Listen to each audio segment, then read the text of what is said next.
여러분 안녕하십니까? 저는 오늘 요한복음 21장 18절에서 24절까지의 말씀을 본문으로 내게 무슨 상관이냐라는 제목으로 말씀드리겠습니다. 내가 진실로 진실로 내게 이르노니 젊어서는 내가 스스로 띠띠고 원하는 곳으로 다녔거니와 늙어서는 내 팔을 벌리리니 남이 내게 띠띠우고 원치 아니하는 곳으로 데려가리라. 이 말씀을 하심은 베드로가 어떠한 죽음으로 하나님께 영광을 돌릴 것을 가리키심이로라. 이 말씀을 하시고 베드로에게 이르시되 나를 따르라 하시니 베드로가 돌이켜 예수의 사랑하시는 그 제자가 따르는 것을 보니 그는 만찬석에서 예수의 품에 의지하여 주여 주를 파는 자가 누구오니까 묻던 자라라. 이에 베드로가 그를 보고 예수께 여짜오되 주여 이 사람은 어떻게 되겠삼나이까? 예수께서 가라사대 내가 올 때까지 그를 머물게 하고자 할지라도 내게 무슨 상관이냐? 너는 나를 따르라 하시더라. 이 말씀이 형제들에게 나가서 그 제자는 죽지 아니하겠다 하였으나 예수의 말씀은 그가 죽지 아니하겠다 하신 것이 아니라 내가 올 때까지 그를 머물게 하고자 할지라도 내게 무슨 상관이냐 하신 것이로라. 이 일을 증거하고 이 일을 기록한 제자가 이 사람이라. 우리는 그의 증거가 참인 줄 아노라. 아멘. 오늘 말씀은 예수 그리스도께서 부활하신 후 그 제자들 앞에 나타나신 가운데 베드로의 사명에 대하여 다시 한번 각인하여 말씀하시는 장면입니다.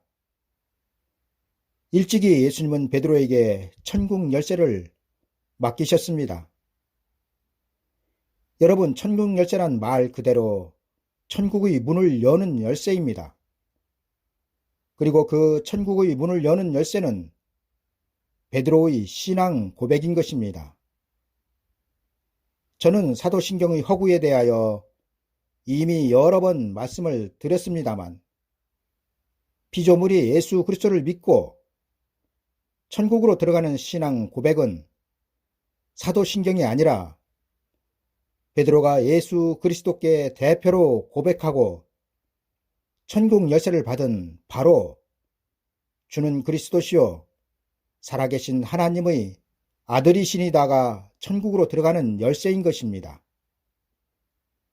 그리고 오늘 말씀은 이런 천국의 열쇠를 받은 베드로의 사명이 무엇인지에 대하여 하늘로 올라가시기 전 예수 그리스도께는 다시 한번 베드로에게 다짐을 받고 있는 것입니다.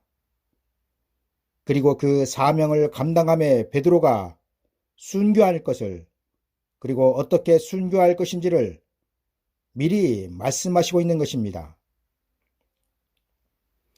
여러분, 베드로뿐만 아니라 제자들 모두가 하나님의 말씀과 저희의 가진 증거로 인하여 창에 찔려 죽거나 칼로 목베임을 받거나 돌에 맞아 죽거나 십자가에서 처형을 당하여 순교하였습니다. 이에 요한은 장수하다가 자연사하였다고 말할지 모르겠지만 여러분, 요한은 산 순교자였다는 사실을 알아야 합니다. 마귀는 요한을 죽이기 위하여 수많은 방법을 동원하였지만 그는 예수 그리스도의 나라를 이룰 계시의 말씀을 기록할 당사자였기 때문에 하나님은 마귀의 모든 괴계에서 그를 건져 밤못섬에서 예수 그리스도의 계시를 기록하게 한 것입니다.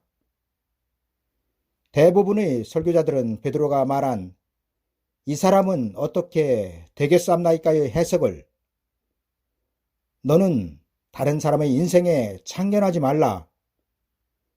너는 다른 교회와 또 다른 사람과 비교하지 말라. 주님, 이 사람도 저처럼 순교하는 것입니까? 베드로의 시선 교정 등으로 말합니다. 그러나 여러분, 여기에는 베드로와 요한을 통한 하나님께서 감춰두신 구원의 비밀이 있습니다. 그리고 지금은 두 사도를 통한 하나님의 구원의 비밀이 무엇인지에 대하여 여러분들은 분명하게 알고 있어야 합니다.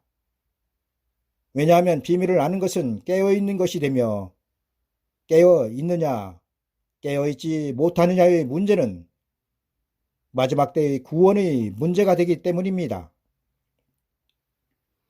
여러분들이 잘 아시다시피 구원은 예수 그리스도의 십자가에서 이루어졌습니다. 그리고 그 시작을 강도의 구원으로 성경은 기록하고 있습니다. 여러분, 낙원으로의 영원 구원은 강도로부터 시작되고 있으며, 그리고 이 구원의 사명을 예수 그리스도께서는 베드로에게 맡기셨던 것입니다. 여러분, 천국은 어떻게 갑니까? 여러분들이 지금 천국에 가고자 한다면 여러분들은 예수 그리스도를 믿고 죽어야 합니다. 왜냐하면 살아있는 상태 그대로 바로 천국으로 들어갈 수 없기 때문입니다. 따라서 여러분들이 천국을 가고자 한다면 여러분들은 반드시 죽어 영혼은 낙원으로, 육체는 땅에 묻힌 분리된 상태에서 부활하여야 천국으로 들어갑니다.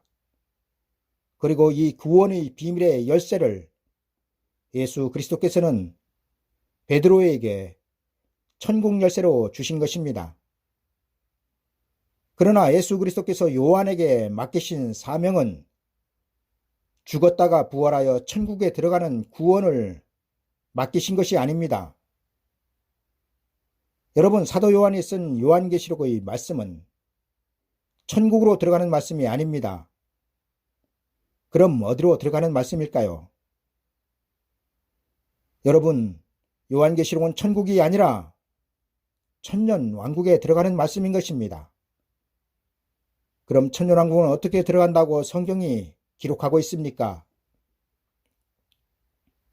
여러분, 천년 왕국은 죽어서 들어가는 곳이 아니라 예수 그리스도 재림 당시에 살아있던 성도들이 변화를 받아야 들어가는 곳이라고 성경은 증거하고 있습니다. 물론 천년왕국에는 첫째 부활에 참여한 자들도 들어가지만 천년왕국의 주체는 하나님의 역사에서 단 한 번뿐인 죽음을 당하지 않고 영원한 천국까지 들어가는 변화 성도인 것입니다. 여러분, 이만희가 교주인 신천지에서는 예수 그리스도의 재림을 맞이하여 영원히 죽지 않을 사람들을 14만 4천으로 말하며, 이 14만 4천은 하늘의 14만 4천의 영과 땅의 14만 4천인 신천지인들의 몸과 합하여 신천지인들은 죽지 않고 영생을 한다고 가르친다고 합니다. 그리고 신천지에 속한 사람들의 숫자가 14만 4천이 넘자 흰옷을 입은 무리들까지 14만 4천 속으로 끌어들였다고 합니다. 그러나 여러분, 계시록에서 말씀하고 있는 14만 4천은 죽지 않고 재림하시는 예수 그리스도를 맞이하는 사람들이 아닙니다. 성경은 분명하게 14만 4천은 죽어서 부활해야 하는 사람들로 기록하여 증거하고 있다는 사실입니다. 여러분, 신천지의 치명적인 실수는 그들에게는 엉터리 같은 14만 4천만 있을 뿐 셀 수 없는 흰옷을 입은 큰 무리들과 변화 성도들이 없다는 것입니다. 고린도전서 15장 51절 이하에는 예수 그리스도께서 재림을 하실 때 죽지 않고 마지막 나팔에 순식간에 호련히 변화하는 성도들을 증거하고 있습니다. 그리고 이 변화 성도들을 요한계시록 7장 9절에서는 흰옷을 입은 셀 수 없는 큰 무리로 기록을 하고 있습니다. 그리고 예수 그리스도께서 재림하셔서 이루실 그 천년 왕국의 주체는 바로 이들이란 사실입니다. 보라, 내가 너희에게 비밀을 말하노니 우리가 다 잠잘 것이 아니요 마지막 나팔에 순식간에 호련히 다 변화하리니 나팔 소리가 나매 죽은 자들이 썩지 아니할 것으로 다시 살고 우리도 변화하리라. 여러분, 14만 4천은 죽지 않고 왕권을 받아 하나님 나라에서 떵떵거리며 영생하는 사람들이 아니라 예수 그리스도의 재림의 길을 예비하다가 세례 요한처럼 순교할 사람들입니다. 그리고 그들은 사도 베드로의 계통에서 나오는 것이 아니라 사도 요한의 계통에서 나오는 것입니다. 여러분, 베드로의 이 사람은 어떻게 되겠사옵나이까의 핵심은 베드로의 사명과 사역의 열매, 그리고 사도 요한의 사명과 사역의 열매의 결과가 다르다는 것입니다. 그리고 오늘 말씀의 내용이 베드로와 요한 두 사도의 가는 길이 이렇게 다르다는 것을 말씀하고 있는 내용인 것입니다. 여러분, 이를 좀 더 쉽게 설명을 드리면 베드로가 전한 말씀은 천국복음입니다. 그리고 천국복음을 받을 대상은 세상 사람들이며 그 열매는 영혼 구원인 것입니다. 그러나 요한이 전한 말씀은 영원한 복음으로 그 말씀을 받을 대상은 이미 예수 그리스도를 믿고 있는 사람들입니다. 그리고 그 열매는 육체의 구원, 곧 몸의 구속인 것입니다.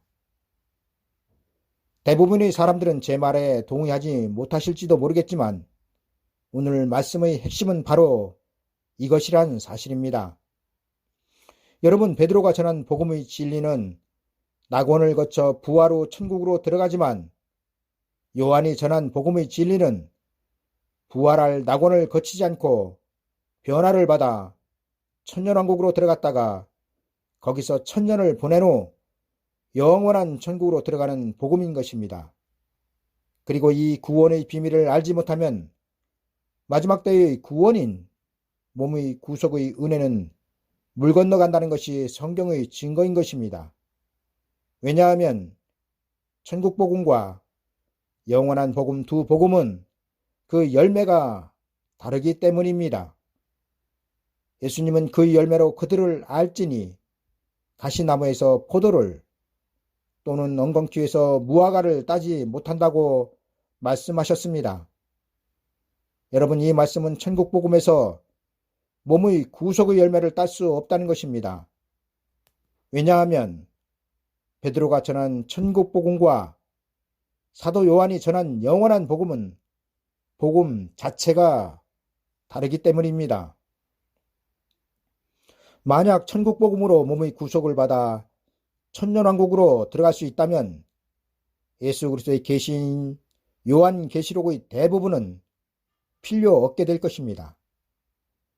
그러나 성경은 분명하게 베드로의 사명과 요한의 사명을 다르게 기록하고 있으며 예수 그리스도께서는 이 두 사도를 복음의 대표자로 삼으셨다는 것입니다.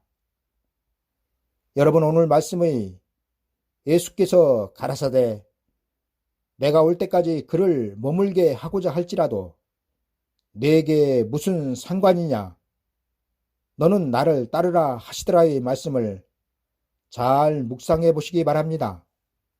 왜냐하면 여기에는 지금까지 제가 말씀드린 하나님의 구원의 비밀이 숨겨져 있기 때문입니다. 그리고 그 비밀은 천국 복음과 영원한 복음은 상관이 없다는 것입니다. 여러분, 복음이 상관이 없다는 것은 복음의 열매도 상관이 없다는 것입니다. 다시 말씀드리면 예수 그리스도께서 재림하실 때에는 베드로에게 맡기신 영원구원의 천국 복음과 요한에게 맡기신 몸의 구속의 영원한 복음은 상관이 없다는 것입니다. 여러분, 복음이 상관이 없다면 그 열매 또한 상관이 없는 것입니다. 그리고 이를 잘 설명해 주고 있는 말씀 한 가지만 드린다면 바로 열처녀의 비유의 말씀인 것입니다. 여러분, 열처녀는 동일하게 예수 그리스도를 믿고 천국 복음 아래 있던 성도들이었습니다. 그리고 그들은 동일하게 주님의 재림을 기다린 사람들입니다. 그런데 문제는 신랑이 더디옴으로 인하여 그들이 가지고 있던 등에 불이 꺼져갔다는 것입니다. 여러분, 성도들이 손에 든 불이 꺼져갔다는 것은 복음의 불이 꺼져갔다는 것입니다. 어떤 복음의 불이 꺼져갔습니까? 예, 그것은 두말할 필요도 없이 천국 복음의 불이 꺼져간 것입니다. 여러분, 왜 예수 그리스도의 재림이 가까이 올수록 천국 복음의 불이 꺼져가야 하는지 아십니까? 그 이유는 베드로에게 맡기신 천국 복음의 영원 구원의 불이 꺼져야 요한에게 맡기신 몸의 구속의 불이 켜지기 때문입니다. 그리고 이것이 혼인잔치에 들어간 슬기로운 5처녀의 등에 켜진 불과 들어가지 못한 미련한 5처녀의 등에 꺼진 불인 것입니다. 여러분, 등의 불은 복음을 말씀하고 있습니다. 그리고 이 등불에 대해서는 다음 기회에 말씀을 드리도록 하겠습니다. 여러분, 예수 그리스도께서 재림하셔서 이루실 천년 왕국에는 슬기로운 5처녀만 들어갔습니다. 그리고 그 이유는 복음의 열매가 달랐기 때문입니다. 그 후에 남은 처녀들이 와서 가로되 주여 주여 우리에게 열어주소서. 대답하여 가로되 진실로 너희에게 이르노니 내가 너희를 알지 못하노라 하였느니라. 여러분, 신랑 되신 예수 그리스도께서 내가 너희를 알지 못한다는 말씀은 예수 그리스도와 상관이 없다는 것을 말씀하고 있습니다. 그리고 여기에서 여러분들이 깊이 고민해야 할 부분은 10처녀는 동일하게 신랑을 맞이하러 나간 성도들이었는데 왜 5은 잔치에 못 들어가고 신랑에게 냉대를 받았는지를 고민해야 할 것입니다. 우리는 이스라엘 사람들, 곧 아브라함의 혈통인 유대인들에게 예수 그리스도를 믿지 않으면 구원을 받지 못한다고 스스럼 없이 말합니다. 그리고 그들을 예수 그리스도께로 인도하기 위한 선교사들이 많이 있습니다. 그런데 왜 유대인들이 예수 그리스도를 믿지 않으면 구원을 받지 못하는 것입니까? 그들은 하나님의 선민이었으며 지금도 하나님을 믿는 사람들인데 말입니다. 여러분, 그 이유는 하나님의 법이 바뀌었기 때문입니다. 다시 말씀드리면 하나님은 2000년 전 십자가를 통하여 그 아들 독생자 예수 그리스도의 이름을 세상의 구원자로 주셨기 때문에 그동안 내려오던 구약의 혈통의 법이 바뀌었다는 것입니다. 그런데 이것을 알면서 많은 사람들은 마지막 때 구원의 법이 영원 구원에서 몸의 구속의 법으로 바뀐다는 것은 모른다는 것입니다. 요한복음 2장에는 여러분들이 잘 아시는 예수 그리스도께서 물로 포도주를 만드신 사건이 기록되어 있습니다. 그리고 이 자리에서 포도주가 모자란 사실을 알리는 마리아에게 예수 그리스도께서 보이신 반응을 보시기 바랍니다. 포도주가 모자란지라 예수의 어머니가 예수에게 이르되 저희에게 포도주가 없다 하니 예수께서 가라사대 여자여 나와 무슨 상관이 있나이까? 내 때가 아직 이르지 못하였나이다. 여러분, 예수 그리스도께서 마리아에게 포도주 떨어진 것이 나와 무슨 상관이 있느냐 말씀하신 것은 오늘 말씀에서 베드로에게 내가 올 때까지 그를 머물게 하고자 할지라도 내게 무슨 상관이냐의 말씀과 동일한 뜻을 가지고 있습니다. 그리고 예수 그리스도께서 마리아에게 말씀하신 나와 무슨 상관이 있나이까는 구약 4000년의 짐승의 피와 예수 그리스도의 피와는 상관이 없다는 것입니다. 왜냐하면 구약 짐승의 피로 인한 구원은 아브라함의 품이었지만 예수 그리스도의 피로 인한 구원은 낙원이기 때문입니다. 그런데 여러분, 구약 4천년의 제사에 짐승을 잡아 그 피로 제사를 드린 것이 누구에 의해서였습니까? 예, 바로 하나님의 요구에 의하여 짐승의 피로 제사를 드린 것이었습니다. 그리고 이는 예수 그리스도의 십자가의 피를 예표하고 있습니다.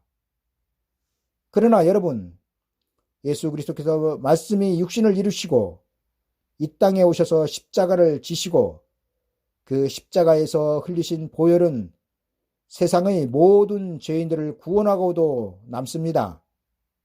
따라서 신약에는 예수 그리스도의 피에 예표였던 짐승의 피는 필요 없게 된 것입니다.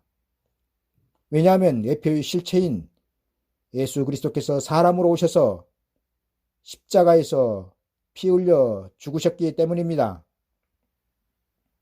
그리고 혼인잔치의 집에서 떨어진 포도주는 바로 이 짐승의 피를 상징하고 있으며 새 포도주는 예수 그리스도의 십자가의 보혈을 상징하고 있습니다. 그리고 예수 그리스도의 피와 짐승의 피는 섞일 수 없기 때문에 상관이 없다는 것입니다. 예수 그리스도는 자기의 육체로 새로운 구원의 길을 세상에 주셨습니다. 그리고 성경은 이를 믿지 않으면 비록 하나님의 백성이었던 유대인들도 예수 그리스도와 상관이 없다는 것을 말씀하고 있습니다. 여러분, 율법과 십자가의 법은 같은 하나님의 법이었지만 구원의 방법과 결과와 열매가 달랐습니다. 그리고 마지막 때 천국 복음과 영원한 복음은 같은 예수 그리스도께로부터 온 복음이지만 구원의 방법과 열매와 결과가 다르다는 것입니다.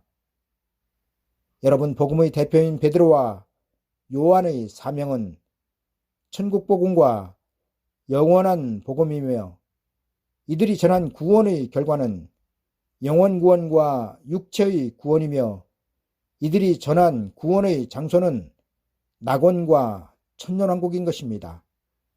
이 때문에 베드로와 사도 요한은 그 간 길이 다르며 전한 것이 다르며 결과가 다른 것입니다. 감사합니다.